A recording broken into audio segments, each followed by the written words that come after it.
যুক্তরাষ্ট্রের ওয়াশিংটনে white house correspondents ডিনারে গোলাগুলির এক অনাকাঙ্ক্ষিত ঘটনা ঘটেছে।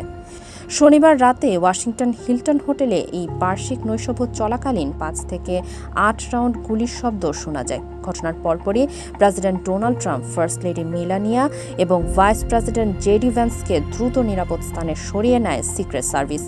প্রেসিডেন্ট ট্রাম্প সম্পূর্ণ অক্ষত আছেন বলে নিশ্চিত করা হয়েছে।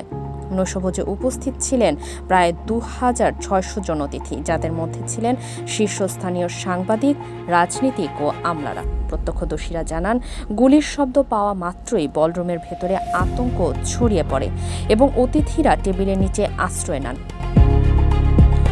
আইনশৃঙ্খলা রক্ষাকারী বাহিনী তাৎক্ষণিকভাবে হোটেলের নিয়ন্ত্রণ নেয় এবং এক বন্দুকধারীকে হেফাজতে নেওয়া হয়। এফবিআই এবং সিক্রেট সার্ভিস বর্তমানে হামলাকারীর পরিচয় ও উদ্দেশ্য নিয়ে শুরু করেছে তদন্ত। এ ধরনের হামলার ঘটনা ঘটে 1981 সালে একই হোটেলে তৎকালীন প্রেসিডেন্ট রোনাল্ড রেগানের উপর। ওয়াশিংটন হিলটনের বলরুম ঘিরে কড়া নিরাপত্তা থাকলেও সাধারণ অতিথিদের প্রবেশের ক্ষেত্রে তল্লাশির শিথিলতা নিয়ে প্রশ্ন উঠেছে। প্রেসিডেন্ট ট্রাম্প পরবর্তীতে ট্রুথ সোশ্যালে দেওয়া এক বার্তায় দ্রুত পদক্ষেপ নেওয়ার জন্য নিরাপত্তা বাহিনীকে ধন্যবাদ জানিয়েছেন।